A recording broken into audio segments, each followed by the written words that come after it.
Hello guys, আজকে আমি কি বানাচ্ছি দেখতে পাচ্ছ? আজকে বানাচ্ছি ইন্ডিয়ান ভাইরাল বাটি চাট। এই বাটি চাট বানাতে গিয়ে কত ধরনের কাহিনী যে হয়েছে গাইজ, এই ভিডিওর মধ্যে আমি সেটা ফুল শেয়ার করে দিব। এই যে ফার্স্টে আমি এখানে রুটি বানাতে চলে গিয়েছিলাম, এই ভিডিওটা যখন আমি শুট করতেছি তখন বাজে রাতের 3:30। লিটারেলি গাইজ রাতের 3:30 বাজে আমি ভিডিও করতে গেছি। এটা আমার মা বাবা জানলে আমাকে বেলুন দিয়ে পিটাবে অবশ্যই। এই যে দেখতে পাচ্ছ, এরপরে হচ্ছে বাটি চাট বানাতে যেহেতু বাটি লাগবে অবশ্যই, সে স্টিলের একটা বাটি আনছি। এবার এর মধ্যে আমি ভাবছিলাম 3টাই বানাবো গাইজ, একটাই খাইতে পারি না, 3টা কিভাবে খাবো? এই কারণে আমি প্রথমে ভাবছি আগে একটা ভাইজানি, একটার বিরক্তিতে আমি আর বানাইনি। তবে খাইতে গাইজ এটা অসাধারণ হয়েছে, মানে বলার বাহিরে খাইতে মজা হয়েছে।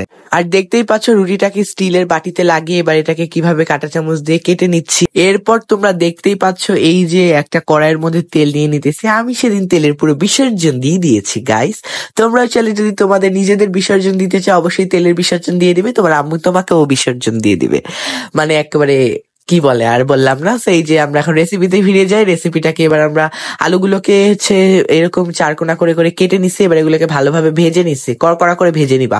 আর এই দেখো আমার সেই বাটি, ভাইরাল বাটি। আর আমি এখানে ডালটা আগেই রান্না করে রাখছিলাম গাইজ, এই কারণে ডালের আর ভিডিও করা হয়নি, আর মনেও ছিল না এত রাত 3:30টার সময় ডাল রান্না করে সেটা আবার ভিডিও করা অনেক টাফ। আর এই দেখো ঘরেই দই বানাইছিলাম।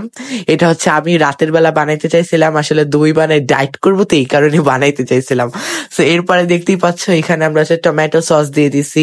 এবার হচ্ছে দইটাকে দিয়ে ভালো করে মিক্সড করে এবার আলুগুলো দিয়ে দিছি।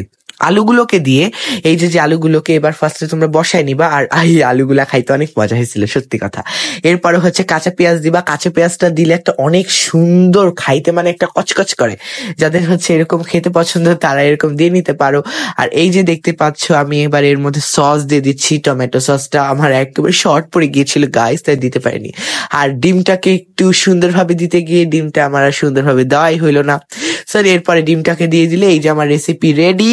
আর কারা কারা এরকম রাত 3:30টার সময় রান্না করে খেতে চাও অবশ্যই কমেন্ট করে জানাও, আর ভিডিওটা কেমন হয়েছে বলে যাও।